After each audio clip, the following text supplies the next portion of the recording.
يعني شكرا كل الشكر والتقدير لزميلنا عبد الرحمن السيف اللي اعطانا ايضا كل النتائج علشان ايضا مشاهدينا يتابعون.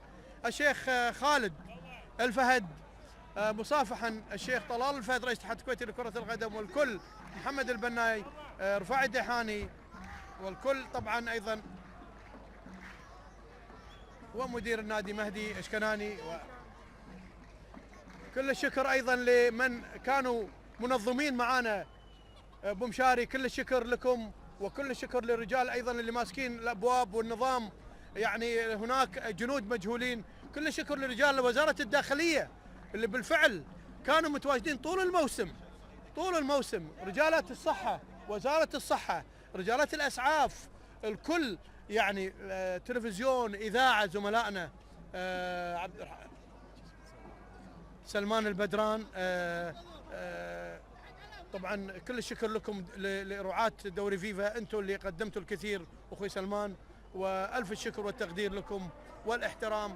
الشيخ طلال الفهد، لاعبين طبعا القادسية، جماهير القادسية لم تترك الملعب لحد الان، لم تترك الملعب، سيحتفلون. ميشيل يبي له شيل ولده وياه طبعا الكل. اذا هذا التتويج الان يستمر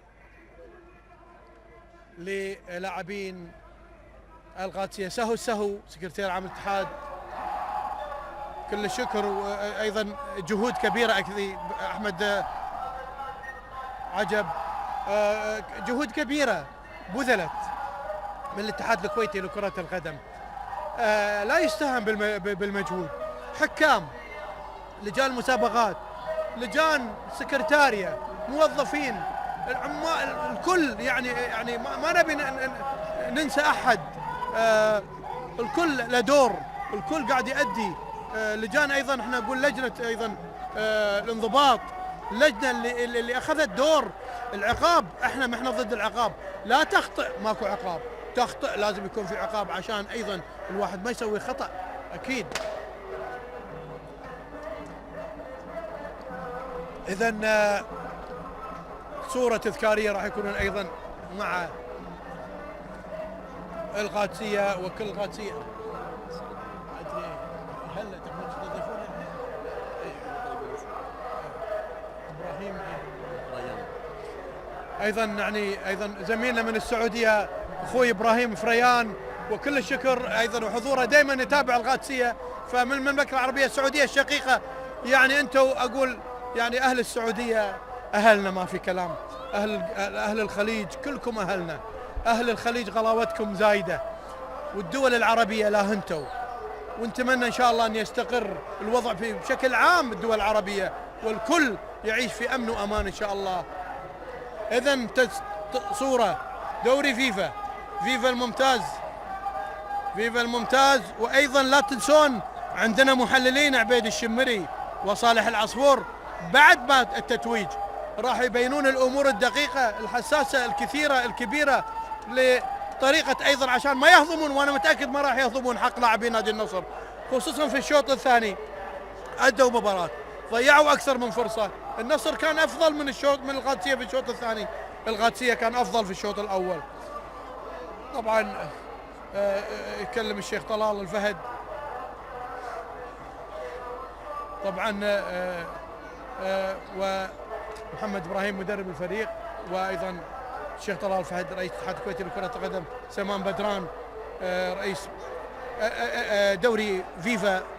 يعني بالفعل نعجز عن شكركم، فريح صاي والجهاز الاداري الطبي والكل، عبد الله طبعا فريح، سهو كل الشكر لكم الاتحاد الكويتي لكرة القدم. يعني اذا كانت هناك اخطاء قلناها في برامج عدة وكثيرة، نلومكم ونمون، احنا نبي الافضل لا شك، ولازلنا نقول يعني دوري الرديف احنا نقولها بكل صراحة، يجب أن يتوزع اللاعبين الزيادة على الأندية الكبيرة خصوصا إلى الأندية الثانية عشان أيضا يرتقي إلى الأفضل. حميد الشطي المنسق الإعلامي لنادي القادسية الرياضي، محمد إبراهيم أيضا درب الفريق، هذا عبد الحميد الشطي أخصائي الفريق منسق الإعلام. يعني كثر ما نقول، ناصر الشرهان، حسن أبو الحسن، أعضاء مجلس إدارة نادي القادسية، والكل محتفل مع نادية القادسية، كلهم في الستيج المسرح الصغير، سامعين الصوت، سامعين الأغاني، سامعين الأهازيج وجماهير القادسية والاحتفالات. هذا حق وهذه مناسبة لهم، حقهم انهم يفرحون مثل ما اي نادي يفرح وحقه. ومثل ما ذكرنا ان المحطات ستواكب كل الفرق وكل المراحل وكل الالعاب ان شاء الله، يعطونهم حقهم ان شاء الله. حان الان موعد اذان العشاء عزيزي المشاهد في تلفزيون الكويت، اذان العشاء هذا حق واجب.